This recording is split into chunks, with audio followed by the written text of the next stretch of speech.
भाई Manchester United are back और are they last night it was good. Manchester United ने काफी अच्छा गेम खेला, ब्राइटन को 4-2 हराया है। It was a good game.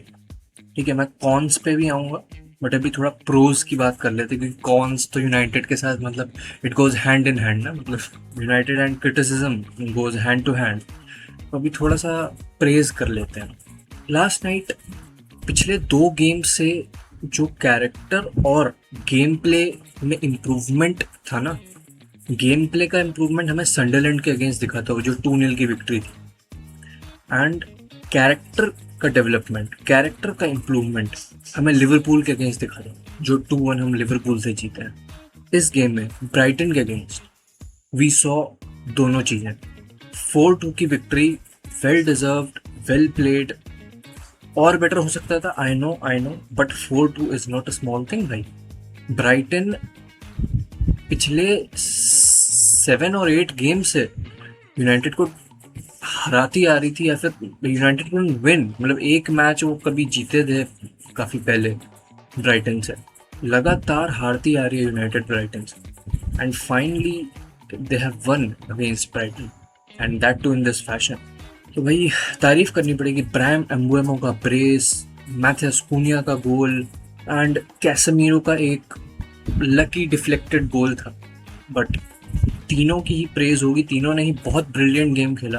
अब मैं ना एक पॉइंट पे आता हूँ। मैंने अपनी एक पिछली वीडियो जिसमें यूनाइटेड ने सनडरलैंड को 2-0 हराया था, उसमें मैंने बोला था कि मेजन माउंट एक बहुत ही की पार्ट है यूनाइटेड का। तो माउंट, वो जो मिडफील्ड थ्री मैंने बोला था ना, मिडफील्ड थ्री वाला टॉपिक, कि माउंट वो मिडफील्ड थ्री बना देता है इन game with Bruno and Casemiro. वो काम ना पिछले 2 गेम से, और स्पेशली इस गेम से, मैंने जो ऑब्जर्व करा है वो कूनिया करता हुआ दिख रहा है in the absence of Mason Mount. Cunha is now added. जो मैंने बोला था कि माउंट एक की प्लेयर है इस सेंस में, आई बिलीव कूनिया भी अब वो रोल अडेप्ट कर रहा है, उस रोल में जा रहा है। अब ये चीज़ एक्चुअली बहुत अच्छी है कि मेजन माउंट एंड कूनिया अब 2 ऐसे प्लेयर हैं जो वो वाइड अटैकिंग मिडफील्डर तो खेलेंगे ही, but they drop with the midfield as well, जिससे बाय द वे थोड़ा ना डायनेमिज्म भी आता है टीम में। कभी ब्रूनो भी ऊपर जा सकता है अटैक करने के लिए, and this will unlock the dynamism and the stability in the midfield, जिससे वो कंट्रोल ज़्यादा कर पाएगी यूनाइटेड गेम को। क्योंकि हम बार बार वही बात करते थे, मिडफील्ड टू क्वेश्चनेबल है, क्वेश्चनेबल है। आई थिंक फाइनली उसका सोल्यूशन थोड़ा ढूंढा है एमरिम ने, and that is Kuniya and mount का जो प्ले स्टाइल है वो सिमिलर करना। एंड दोनों ही बहुत अच्छा खेल रहे हैं, दोनों ही बहुत अच्छे तरीके से बॉल प्रोग्रेस भी कर रहे हैं, बॉल कंट्रोल भी कर रहे हैं, एंड बॉल विन भी कर रहे हैं। बहुत ज़रूरी हो जाता है इस यूनाइटेड टीम के लिए कि डिफेंसिव एक्शंस इनके जो ऊपर के प्लेयर हैं, जो फॉरवर्ड्स हैं, जो अटैकिंग मिडफील्डर्स हैं, वो भी अच्छे करें। एंड अब वो करते हुए दिख रहे हैं, and that is what was needed in United. अब इस चीज़ को ना एक बार प्रूव करने के लिए मैं आपको थोड़ा सा हीट मैप्स दिखा देता हूँ, क्योंकि ब्रायन एम्बुएमो भी as a wide attacking midfielder ही खेलता है यूनाइटेड में। ठीक है, एज अ 10 ही खेलता है वो, जैसे कूनिया है, बट उनके रोल्स में डिफरेंस क्या है, एंड माउंट। तो इन तीनों का मैं ना थोड़ा हीट मैप दिखा देता हूँ, ताकि आपको पता चले कि एग्जैक्टली क्या सिचुएशन है।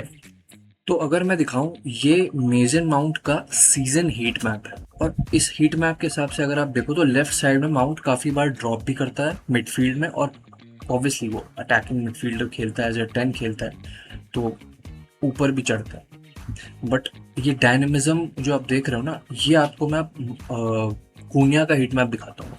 ठीक है, अब आप देख सकते हो मैथस कूनिया का heat map.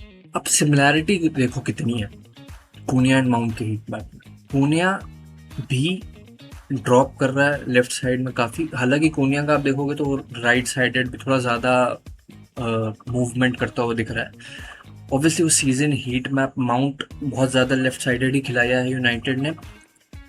Kuniya still right side भी गया है, थोड़ा अलग अलग जगहों पे ज़्यादा फैला हुआ हीट मैप है। बट अगर आप मेजर पोर्शन देखोगे तो आपको समझ में आएगा कि कूनिया ड्रॉप भी करता हुआ दिख रहा है काफ़ी। तो अगर आप दोनों का हीट मैप कंपैरिजन देखोगे, लेफ्ट साइड में आपको पूनिया का दिखेगा एंड राइट साइड में आपको माउंट का दिखेगा। तो आप क्लियरली देख सकते हो कि दोनों में वो जो सिमिलैरिटी है कि वो ड्रॉप भी करते हैं एंड उस एरिया में अटैक भी करते हैं। तो दैट टेल्स यू कि यूनाइटेड के लिए ये दोनों कितने क्रूशियल है। अब अगर आप एम्बुएमो का हीट मैप देखो, बहुत ज़्यादा अप फ्रंट है। दिस टेल्स कि शेस्को एंड एम्बुएमो ज़्यादा आपको अप फ्रंट ऑपरेट करते हुए दिखेंगे एंड पूनिया माउंट का वो रोल है कि वो ज़्यादा लाइक ड्रॉप करते हुए दिख सकते हैं। तो ये डिफरेंसेस हैं।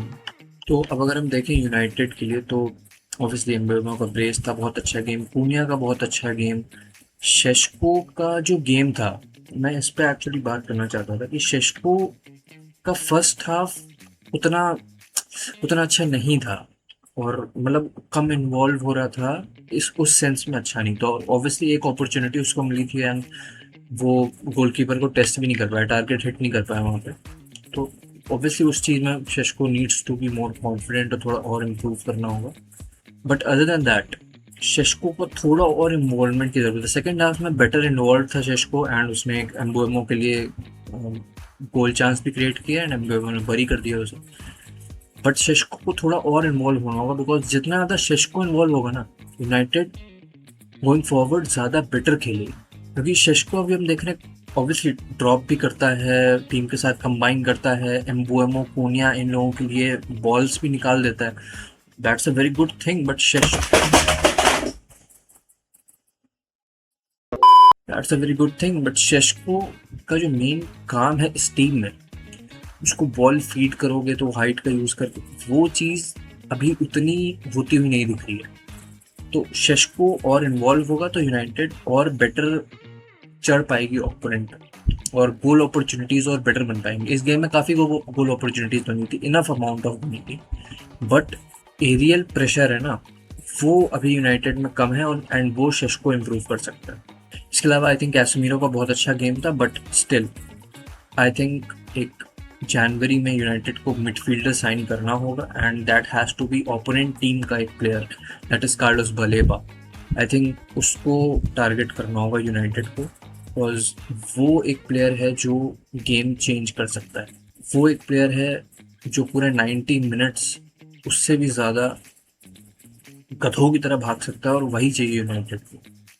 उसमें क्वालिटी है, डिफेंसिव क्वालिटी है, बॉल कैरिंग एबिलिटी है एंड वो 90 मिनट्स मैराथन कर सकता है, defensive action, aggressive action, he is gonna be that guy. Physicality भी प्रोवाइड करता है। आई थिंक कार्लोस बलेबा को टारगेट करना चाहिए यूनाइटेड को, ऑलरेडी है I think, but they should be more focused into that. और भी ऑप्शंस होंगे बट अभी जो मुझे दिख रहा है वो यही है कि Carlos Baleba can be that guy. Because Casemiro बहुत लंबा नहीं खेल सकता, आपने किसी भी गेम में उसको 70-80 मिनट से ऊपर खेलते हुए देखा ही नहीं होगा। मैक्सिमम आई थिंक इसी गेम में मैंने देखा है उसको, मोस्टली वो 50-60 मिनट्स के बाद सब्स्टिट्यूट हो जाता है। तो दैट इज़ द इशू।